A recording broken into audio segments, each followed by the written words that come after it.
Assalamualaikum warahmatullahi wabarakatuh.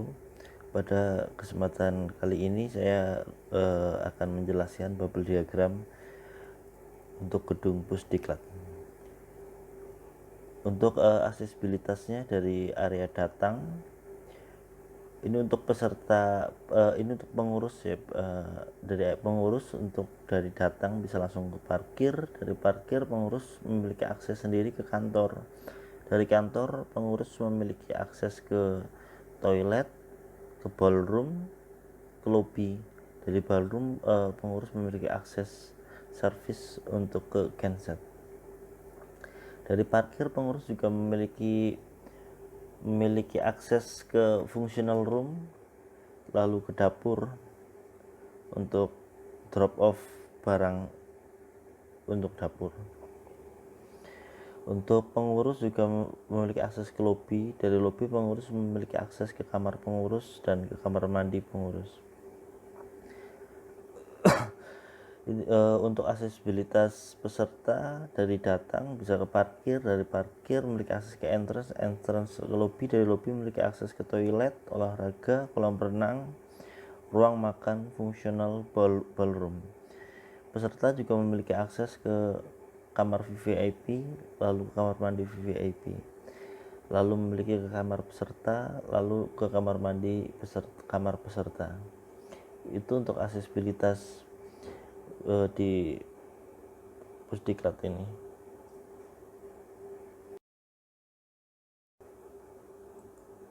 Yang kedua, untuk zona ruang.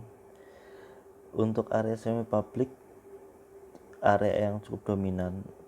Semi public ada area kantor, toilet kantor, ballroom, genset, functional room, ruang makan, dapur, ruang pelatihan, kolam renang, olahraga, dan toilet di lobby.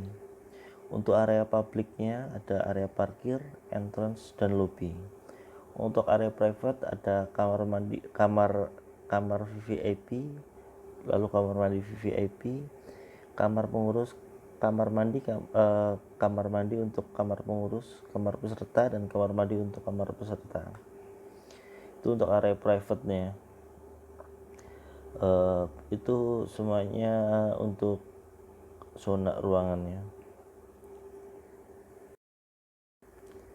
Lalu untuk area kebisingan, area bising ini yang berwarna hijau ada gedung parkir, kantor, toilet, ballroom, genset, entrance, olahraga, ruang ganti, toilet lobby.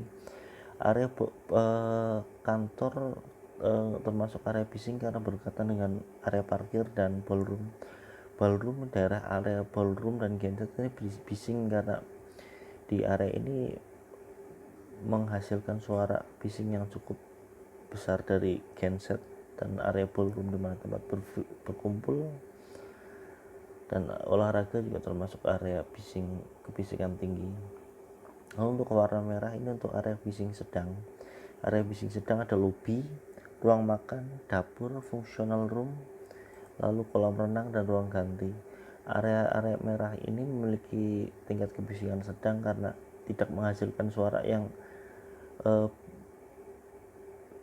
begitu besar gitu. Ini untuk area dengan tingkat kebisingan sedang. Untuk area dengan tingkat kebisingan rendah ada yang berwarna biru, ada kamar VVIP, kamar pengurus, kamar peserta, dan kamar mandi dari area-area tersebut. Ada juga area ruang pelatihan dan toilet dari ruang pelatihan tersebut. Kebanyakan untuk area kebisingan rendah ini adalah area private. Kenapa area private saya taruh di belakang agar memang karena seperti kayak ruang kamar agar bisa digunakan dengan beristirahat dengan tenang, dan ruang pelatihan ini bisa digunakan belajar untuk para peserta dengan tenang, tidak terganggu oleh suara-suara bising. Ya, untuk area-area servis biasanya saya taruh di depan dengan tingkat kebisingan tinggi karena memang itu untuk area servis ya. Ya, berikut penjelasan dari bubble diagram yang saya buat untuk gedung Pusdiklat ini. atas perhatiannya. Terima kasih. Assalamualaikum warahmatullahi wabarakatuh. Di sini saya akan menjelaskan untuk program ruang dalam dan ruang luar untuk kompleks Pusdika secara keseluruhan. Yang pertama, pengguna dapat mengakses pintu utama atau main gate, lalu ke area parkir seperti parkir mobil, parkir motor atau parkir bus. Lalu pengguna dapat berorientasi ke ruang luar ataupun ruang dalam. Yang dimaksud di sini yaitu untuk ruang luar sendiri yaitu seperti kolam renang, lapangan atau lapangan olahraga atau taman. Dan sedangkan untuk ruang dalamnya sendiri di sini yang dimaksud adalah restoran seperti restoran, convention store yang di sini tergolong ke ruang publik area. Dan adapun ruang dalam seperti ruang pendidik, classroom, ballroom, function room yang di sini tergolong sebagai ruang privat area. Dari keseluruhan ruang tersebut, pengguna dapat mengakses ruang privat lainnya seperti back of house, asrama, unit pengguna, dan back of office.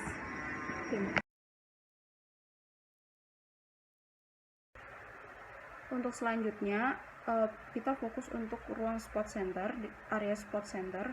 Di sini pengguna dapat menggunakan akses pertama yaitu melalui entrance. Terus dia dapat berorientasi ke area ruang luar seperti kolam renang, taman ataupun lapangan olahraga yang dimana area ini merupakan area public area. Terus dan mereka dapat didukung dengan area publik, area service area seperti toilet umum atau ruang ganti atau ruang bilas untuk baju, seperti itu.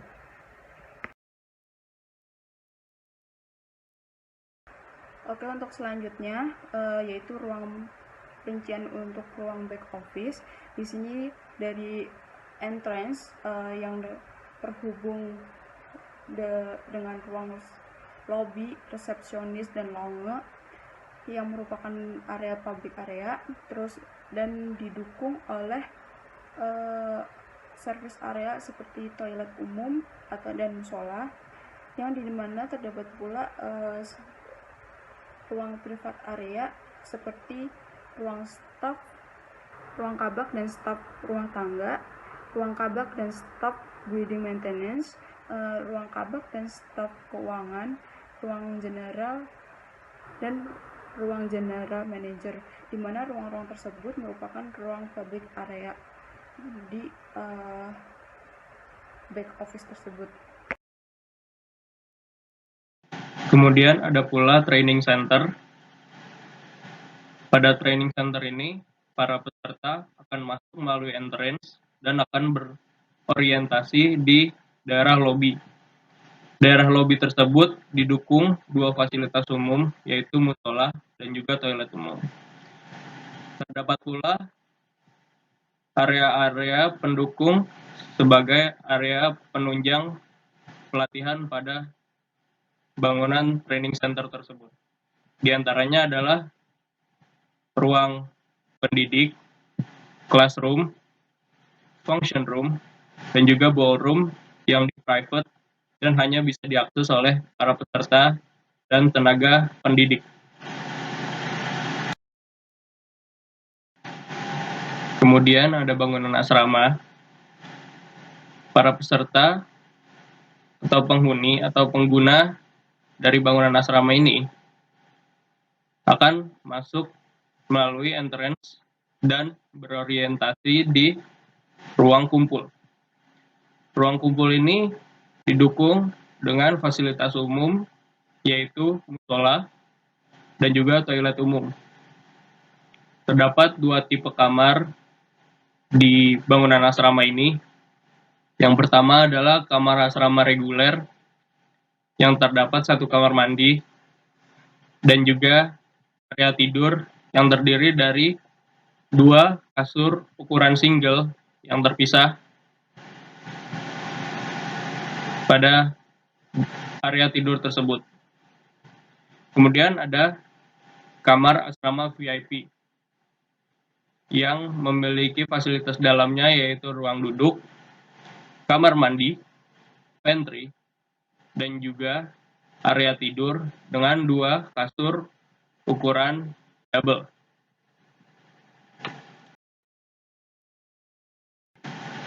Kemudian ada area back of house. Pada area back of house ini dapat diakses oleh para staf dan juga para peserta. Para staf atau peserta akan masuk melalui entrance dan berorientasi di kafetaria yang didukung dengan fasilitas musola. Kafetaria dan musola ini akan dimasukkan kepada zona publik karena dapat diakses oleh staf dan peserta. Kemudian zona publik tersebut didukung oleh fasilitas umum berupa toilet umum dan juga ruang ganti untuk karyawan.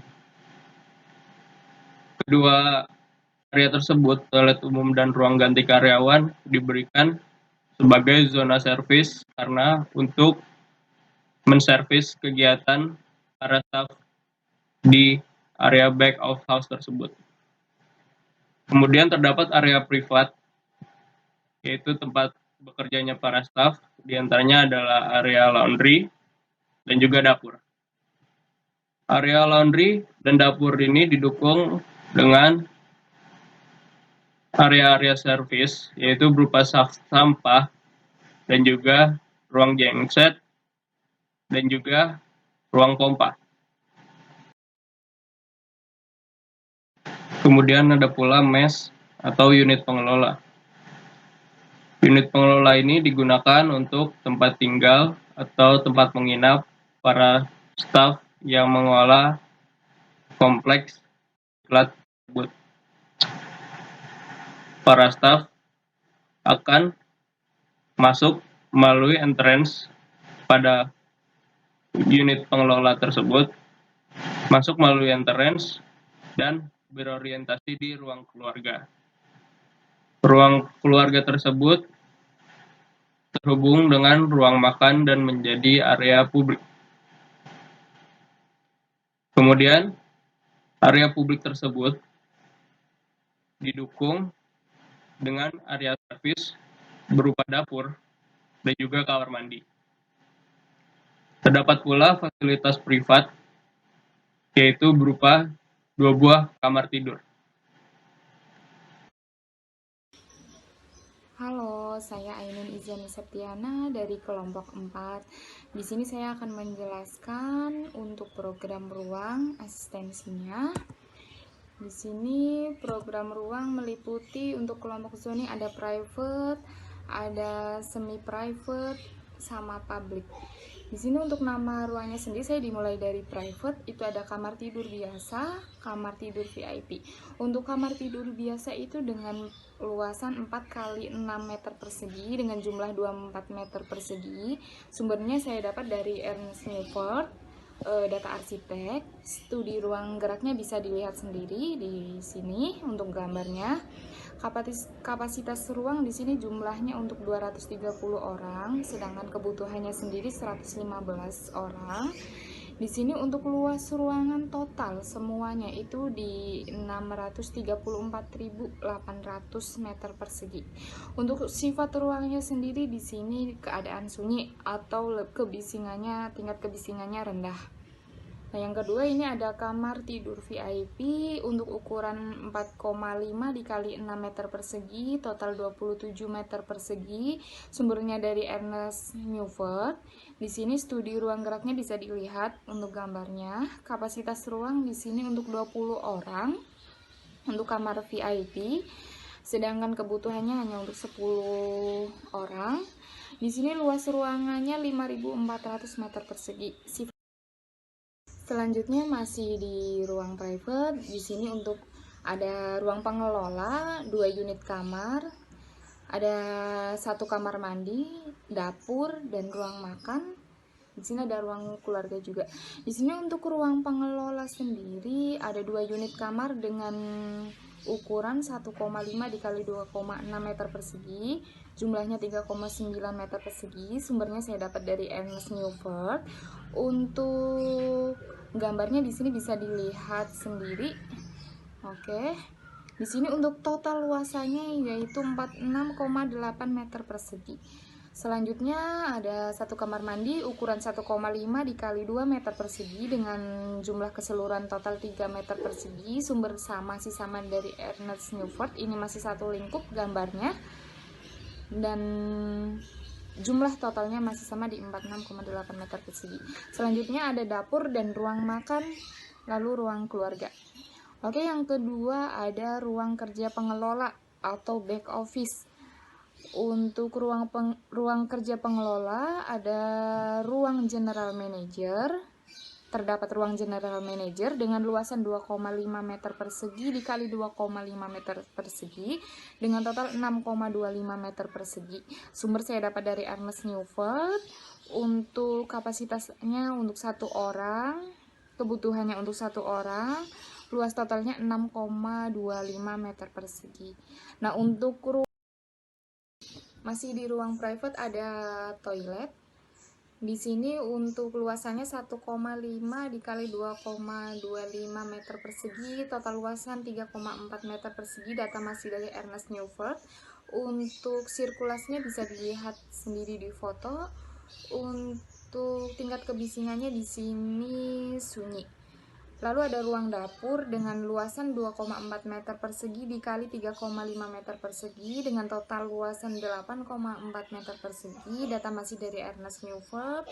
Untuk gambar sirkulasi bisa dilihat sendiri. Ini untuk kapasitasnya satu orang. Untuk selanjutnya ada ruang laundry dengan luasan 5 kali 5 meter persegi dengan total luasan 25 meter persegi. Data masih dari Ernest Newford. Untuk gambar sirkulasi bisa dilihat sendiri di gambar. Lalu ada ruang pompa dengan ukuran 5 dikali 6 meter persegi, total 30 meter persegi. Untuk sumber saya diambil dari internet, yaitu webnya patigeni.com atau ruang pompa hidran. Itu untuk kapasitasnya satu orang, kebutuhan ruang satu orang. Di sini dengan total luasan 30 meter persegi. Lalu ada ruang loker atau ruang ganti. Dan ada ruang genset di sini dengan ukuran 5 dikali 10 meter persegi, jumlah luas totalnya 50 meter persegi. Sumber saya ambil dari internet yaitu https dokumen.tips, dokumen kebutuhan ruang. Ada satu ruang kebutuhannya. Di sini untuk gambar ruang gensetnya bisa dilihat sendiri. Kapasitas satu orang, lalu total luasan 50 meter persegi. Assalamualaikum warahmatullahi wabarakatuh. Saya akan menjelaskan dan melanjutkan tentang program ruang. Yang pertama adalah ballroom memiliki standar ruang 1,1 sampai dengan 1,3 meter persegi per orangnya dan membutuhkan kapasitas setidaknya 300 orang. Jadi yang dibutuhkan ruang adalah 450 meter persegi yang bersumberkan dari HMC. Setelah itu lanjut ke standar panggung.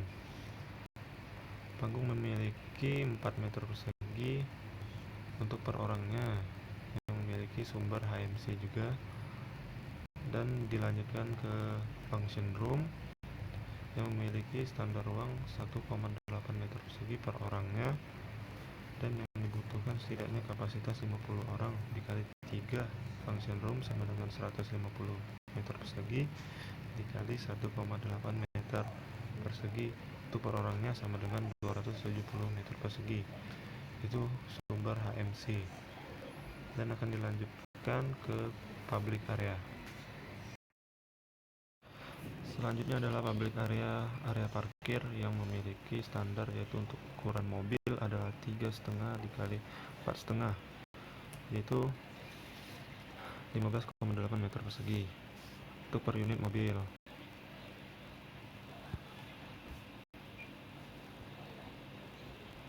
Itu lanjut ke motor. Standar motor adalah untuk parkirannya 75 cm dikali 2,25 per meternya yaitu 1,7 meter persegi itu per unit motor. Dan yang itu adalah bus memiliki ukuran 2,5 kali 12 meter yaitu 30 meter persegi. Yang bersumberkan adalah semuanya adalah Ernest Neufer. Untuk parkiran mobil 50 unit. Yang dibutuhkannya adalah kapasitas area parkir adalah 787,5 meter persegi dan motor 50 unit dikali 1,7 yaitu 84,4 meter persegi, dan bus butuhkan adalah 5 unit yaitu 150 meter persegi. Dilanjutkan ke kebutuhan ruang, program ruang.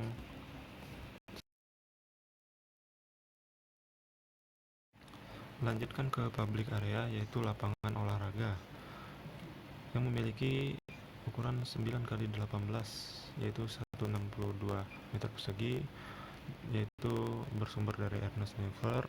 Terus ke kolam renang yang berukuran 6,25 dikali 12,5 78 meter persegi yang bersumberkan HTTP perpustakaan ukuran dan kolam renang.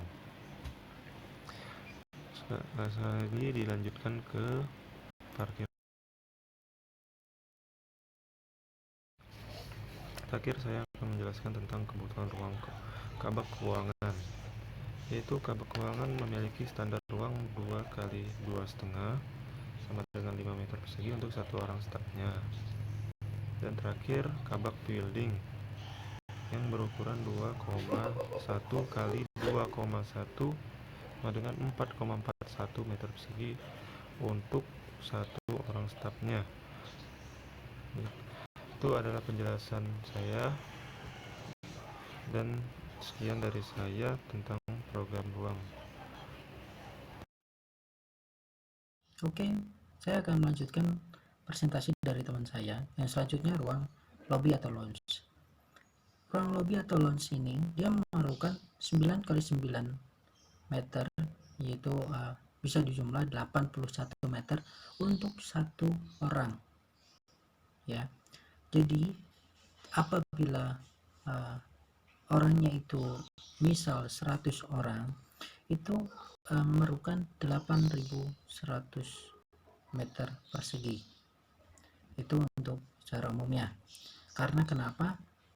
Lounge atau lobby ini dia digunakan untuk titik temu dari sirkulasi manapun yang ada di bangunan tersebut. Jadi titik temunya di sini, dari orang luar masuk, dari orang dalam keluar, ya. Itu titik temunya di sini. Dan di sini itu ada lagi itu ruang resepsionis. Ruang resepsionis ini sebenarnya menyatu dalam satu lingkup dengan lobby atau lounge ini. Karena kenapa? Ini ruang resepsionis ini digunakan untuk menerima tamu atau menerima pendaftaran yang mungkin orang lain masuk mendaftar untuk dimasukkan ke dalam area lingkup asrama ini. Dan untuk ruang resepsionis sendiri dia memerlukan minimal atau standarnya itu 2 kali 4 meter atau sama dengan 8 meter persegi untuk satu orang. Karena kenapa?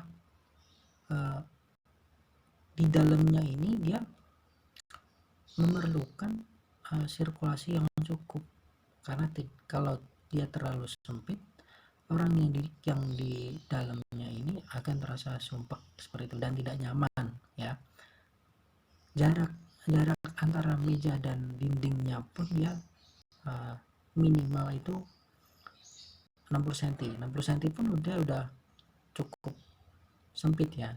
Dan kalau bagusnya itu 80 cm, ya. Itu untuk sirkulasi antara dinding dan meja resepsionis. Dan apabila di dalamnya itu 100 orang, dia bisa dikalikan, ya, 8 kali 100, ya, bisa dipastikan di ruangan sebesar itu dia memerlukan seberapa ya. Dan mungkin kemungkinan hanya saya akan menjelaskan juga untuk ruang semi public area. Semi public area ini dia memang ruangan yang bisa diakses untuk beberapa orang, tapi tidak bisa diakses untuk umum. Contohnya, di sini ada ruang minimarket, ruang restoran, dan ruang musola. Ruang minimarket sendiri yang dibuat untuk perancangan asrama ini, dia hanya dikhususkan untuk lingkup asramanya ini, seperti koperasi kayak seperti itu. Jadi koperasi yang ditujukan untuk penghuni atau mahasiswa sendiri, pengelola, guru-guru, dosen atau kepala bagian, dan tamu yang berkepentingan. Jadi selain tamu yang tidak berkepentingan, itu tidak diperbolehkan untuk mengakses area ini. Terus selanjutnya ada restoran. Restoran sendiri di asrama ini hanya untuk tempat makan ya, hanya untuk area tempat makan, bukan restoran seperti di mal-mal besar. Hanya untuk tempat makan yang dia dikhususkan untuk pengelola dan siswa-siswanya. Jadi hanya untuk siswa dan pengelola. Jadi orang lain atau orang yang berkepentingan itu tidak diperbolehkan ya, tidak diperbolehkan untuk mengakses ini, area ini. Terus selanjutnya ada restoran. Restoran sendiri di asrama ini hanya untuk tempat makan ya, hanya untuk area tempat makan, bukan restoran seperti di mal-mal besar. Hanya untuk tempat makan yang dia dikhususkan untuk pengelola dan siswa-siswanya. Jadi hanya untuk siswa dan pengelola. Jadi orang lain atau orang yang berkepentingan itu tidak diperbolehkan ya, tidak diperbolehkan untuk mengakses ini, area ini. Terus selanjutnya ada ruang musola. Ruang musola yang di sini dia dengan kapasitas orang atau siswa yang pada di bangunan ini itu memerlukan beberapa khusus ya, beberapa area khusus kan untuk mungkin jalurnya untuk ke musola ini bisa diberikan tidak hanya tangga, tapi hanya diberikan juga ada ramp atau jalan untuk disabilitas. Satu orang yang ada di musola saat beribadah itu ada ketentuan juga antara karpet satu dengan karpet yang lain. Jadi karpet satu itu untuk orang beribadah itu dia memiliki ukuran 1,20 meter dan dengan jarak antara karpet itu 10-15 cm. Jadi saat kita sujud, orang yang beribadah di depan kita itu tidak terkena kepala kita atau tidak bersentuhan seperti itu. Setelah dijumlahkan secara perkiraan atau asumsi, itu luas area yang kita butuhkan itu sebesar 4.000 meter persegi dengan KDB 50%, itu 2.000 meter persegi dengan KLB atau koefisien luas bangunan 2,5%, itu sebesar 10.000 meter persegi. Jadi bisa ditulis ya, bisa di total itu dengan kebutuhan asrama itu 60% atau sebesar 6.000 meter persegi, dan fasilitas penunjang yang lain itu sebesar 40%. atau sebesar 4000 meter persegi. Itu dengan asumsi yang sudah dipresentasikan di awal ya. Oke, saya mungkin itu dari kelompok 4. Apabila ada kesalahan atau kekurangan dari saat kita mempresentasikan atau ucapan atau perilaku yang kurang berkenan, mohon dimaafkan dan mohon dibenarkan ya di komentar. Oke. Saya Restu Novrian mewakili kelompok 4. Terima kasih. Wassalamualaikum warahmatullahi wabarakatuh.